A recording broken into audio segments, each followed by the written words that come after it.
Código Civil, artigo 51.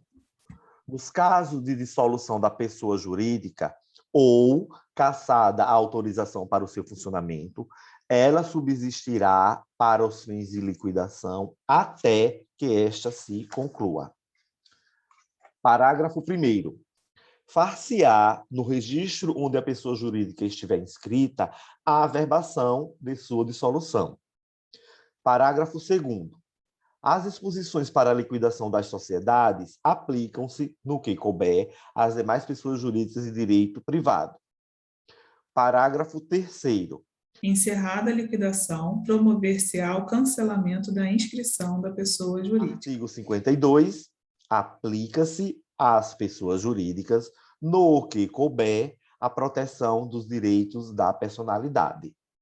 Tem 3 tipos de extinção da pessoa jurídica. Pode ser uma extinção convencional, porque lembra que lá no início o estatuto ou contrato social pode prever o seu tempo de duração, que eu até falei que a maior parte das vezes é por tempo indeterminado, mas não, pode ser também por tempo determinado. E aí, fim desse prazo, ela se extingue.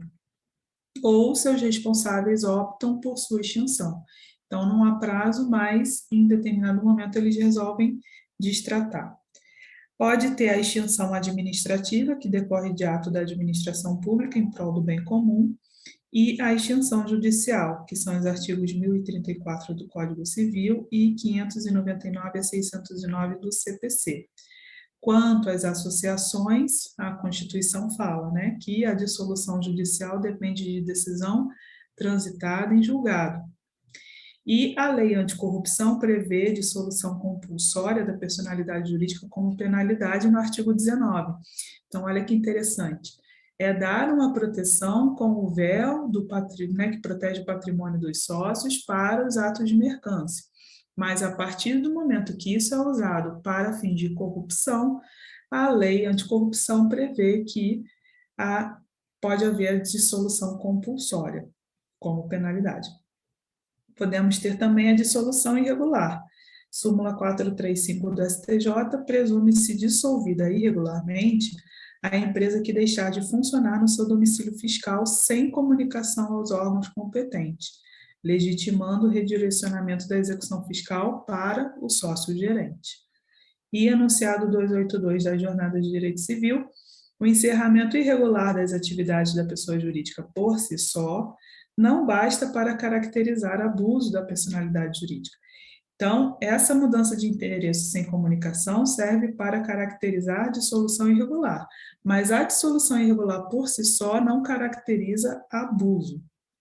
Questões. A primeira diz assim, ó: a pessoa jurídica subsistirá, mesmo que cassada a sua autorização para funcionamento, enquanto se ultima a respectiva liquidação. Verdadeiro, porque o artigo 51, ele é bem claro quando ele diz: nos casos de dissolução da pessoa jurídica ou cassada a autorização para seu funcionamento, ela subsistirá para os fins de liquidação até que esta se conclua. A outra questão é: o cancelamento da inscrição da pessoa jurídica será promovido antes mesmo de encerrada a liquidação respectiva. Não, aqui ele inverteu. Encerrada a liquidação é que vai se promover o cancelamento da inscrição. O cancelamento da inscrição é a última coisa que acontece. A pessoa jurídica detentora de honra subjetiva pode sofrer dano moral quando ofendida a sua reputação. Qual é o erro aqui? A pessoa jurídica ela não tem honra subjetiva. Ela tem a honra objetiva, que é exatamente o quê?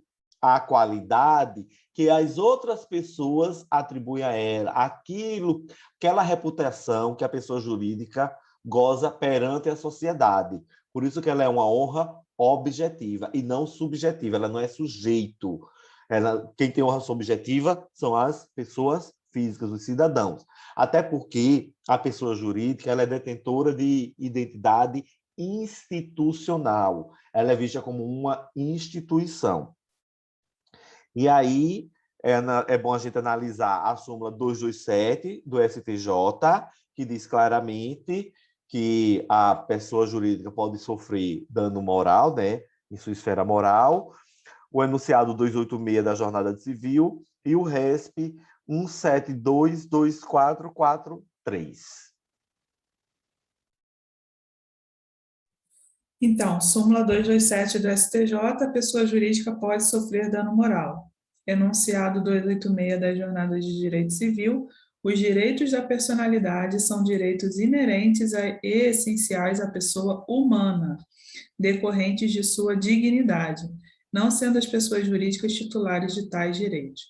A gente sabe que esses enunciados eles não têm força normativa, são apenas entendimentos doutrinários e doutrina não é fonte de direito, né? Mas serve para reforço argumentativo, para a construção de uma argumentação, né? O dano moral é a violação ao direito da personalidade. E os direitos de personalidade são historicamente relacionados à dignidade humana. E aí vem a grande questão, se a pessoa jurídica possui dignidade. E aí a gente entra nesse entendimento que você falou, né? Existe uma honra objetiva e não subjetiva.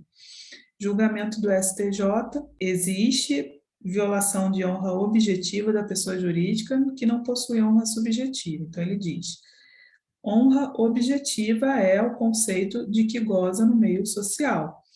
Então, o dano moral da pessoa jurídica estaria associado a um desconforto extraordinário que afeta o nome e a tradição de mercado, com repercussão econômica. A honra objetiva da pessoa jurídica, vale dizer, sua imagem, conceito e boa fama, que é o RESP 1298689 do Rio Grande do Sul, julgado em 2012.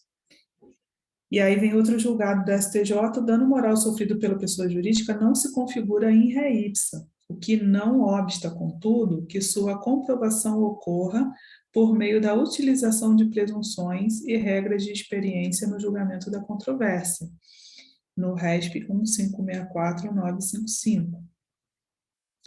E aí a gente entra na discussão sobre o dano moral à pessoa jurídica de direito público, que aí foi argumentado pelo STJ que a indagação sobre a aptidão de alguém de sofrer dano moral passa necessariamente pela investigação da possibilidade teórica de titularização de direitos fundamentais.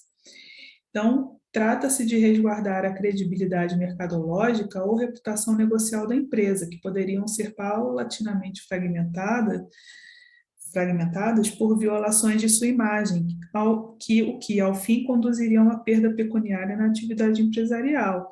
E aí, com base nisso, entenderam que a pessoa jurídica de direito público não teria dano moral. Que tu falou que a pessoa jurídica ela não é titular de direitos de personalidade, porque a gente sabe que os direitos de personalidade eles são inerentes à condição da pessoa humana. E aí, sabiamente, o artigo 52 do Código Civil diz assim, ó: aplica-se às pessoas jurídicas no que couber a proteção dos direitos de personalidade. No Código Civil, a interpretação deve ser efetuada em cotejo com os direitos de personalidades inerentes à pessoa física. Então, o que é que a gente faz? A gente sabe que a pessoa física ela tem direito de personalidade nato, pelo simples fato de ser pessoa humana, né? E aí a gente traz esse conceito para aplicabilidade na seara da pessoa jurídica, mesmo sabendo que a pessoa jurídica ela não é titular dos direitos de personalidade. Por isso que aplica-se a ela, no que couber, a proteção dos direitos e não a proteção aos direitos de personalidade. Quando eu digo proteção ao direito da personalidade de Maria e proteção do direito de personalidade da empresa Maria S.A. É uma nuancezinha pequena, mas muito importante. Jurisprudência da STJ, que é de 2019, informativo 661, que fala que a desconsideração da personalidade jurídica de sociedade cooperativa, com fundamento no artigo 28, parágrafo 5º do CDC, teoria menor, não pode atingir o patrimônio pessoal de membros do Conselho Fiscal, sem que haja a mínima presença de indícios de que estes contribuíram, ao menos culposamente e com desvio de função, para a prática de atos de administração. O Conselho Fiscal, como o próprio nome diz, a incumbência dele é fiscalizar, salvo se ficar comprovado que ele participou da prática do ato, é que ele vai ser responsabilizado. A maioria das vezes ele não participa do ato, ele apenas fiscaliza depois do ato praticado. Eu gosto de fazer uma analogia, sabe com o quê? Aos membros do Conselho Fiscal de sindicato. Lembra? Ele não tem a garantia de emprego, exatamente porque ele não exerce a função de administrar. A garantia, ela fica adstrita àqueles, acho que são 7 membros, né, da administração. Os do Conselho Fiscal, eles não gozam daquela garantia de emprego. Eu trago o mesmo raciocínio para cá. Sobre o artigo 51, nós temos o tema 702 de repetitivos do STJ, dizendo que a mera decretação da quebra não implica a extinção da personalidade jurídica do estabelecimento empresarial. Ademais, a massa falida tem exclusivamente personalidade judiciária, sucedendo à empresa em todos os seus direitos e obrigações. Em consequência, o ajuizamento contra a pessoa jurídica nessas condições constitui mera irregularidade, sanável nos termos do artigo 284 do CPC e do artigo 2º, parágrafo 8º da Lei 6.830 de 80, que é a Lei de Execução Fiscal. Então, a massa falida, ela não tem uma personalidade jurídica, né? Mas ela é considerada, ela tem capacidade processual, né? O CPC prevê que ela pode compor o polo da demanda. Então, se ela já está numa massa falida e a pessoa ajuiza a ação contra a, o CNPJ, né, a empresa em si, isso pode ser corrigido, sanado, não precisa necessariamente extinguir o processo sem julgamento do mérito, né? Sobre a possibilidade da pessoa jurídica sofrer dano moral, a gente teve uma mudança de entendimento no final de 2020, que foi um caso em que foi reconhecido sim o dano moral da pessoa jurídica de direito público. E a ementa dizia assim: reconhecimento de dano moral, distinção presente no caso dos autos. Então aqui chama atenção que é um distinguishing, ou seja, é um caso diferente daquilo que já era um precedente nos tribunais superiores. E aí explica a ementa. Embora haja no STJ diversas decisões em que se reconheceu a impossibilidade da pessoa jurídica de direito público ser vítima de dano moral, o exame dos julgados revela que essa orientação não se aplica ao caso dos autos. Por exemplo, no recurso especial 1258389 da Paraíba, o que estava sob julgamento era ação indenizatória ajuizada por município em razão de programas radiofônicos e televisivos locais que faziam críticas ao Poder Executivo. No recurso especial 1505923 Paraná, a pretensão indenizatória se voltava contra afirmações de que a autarquia federal teria produzido cartilha com informações inverídicas.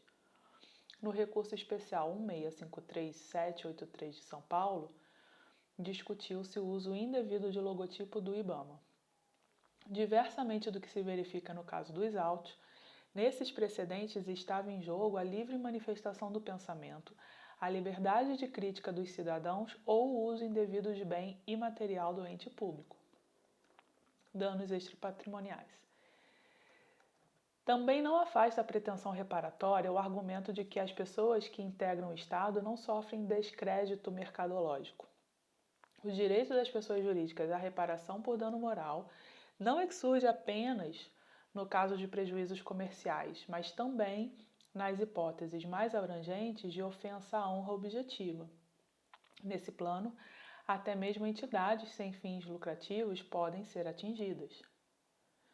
Transcreve-se no acórdão recorrido trecho da condenação criminal relativa aos mesmos fatos em que o órgão especial do Tribunal de Justiça do Rio de Janeiro afirmou: além do descrédito da justiça, as consequências concretas dos delitos representadas pelas perdas patrimoniais foram extremamente graves. Somente pelas cifras apuradas nesses autos evidencia-se o colossal prejuízo causado ao erário, que será impossível reparar cabalmente a despeito das medidas assecuratórias adotadas. Não se pode afastar a possibilidade de resposta judicial à agressão perpetrada por agentes do Estado contra a credibilidade institucional da autarquia. Quanto à imposição da condenação na instância superior, devem ser acolhidas as bem lançadas razões apresentadas pelo eminente ministro Og Fernandes. Considerando que o acórdão recorrido limitou-se a reconhecer a impossibilidade jurídica do pedido de indenização por danos morais, afirmou Sua Excelência que o provimento jurisdicional a ser exarado na instância extraordinária deve apenas afastar tal premissa, não sendo possível reconhecer desde logo a procedência do pleito indenizatório. Conclusão: recurso especial provido, com determinação do retorno dos autos para que, tendo como fixada a viabilidade jurídica da reparação por danos morais, o Tribunal de Origem reaprecie a questão como entender de direito. Então, o acórdão do Tribunal de Justiça do Rio de Janeiro disse que não ia fixar danos morais porque a pessoa jurídica de direito público não podia ser indenizada por danos morais, uma vez que não teria como sofrer um descrédito mercadológico. E aí, em recurso especial, a STJ fixou o seguinte: ora, esse caso aqui é diferente, então a gente precisa avaliar adequadamente, né? Considerando a sua especificidade. Nas outras questões, o que estava em conflito era a liberdade de expressão, o uso de bem público, de bem material de ente público e tal. Aqui houve frontalmente uma violação de imagem, né, de credibilidade das instituições públicas. Então, aqui a gente deve considerar, sim, que é possível uma instituição ser tão lesionada a ponto de a sociedade passar a olhá-la com descrédito, porque aqui o dano foi mais diretamente ao INSS, mas tinha magistrado envolvido, então causa um descrédito ao Poder Judiciário, à autarquia de Previdência Social e Seguridade Social, né? Então, é muito sério o que aconteceu, né? O Tribunal de Justiça que fixaria o dano moral conforme entendesse pertinente.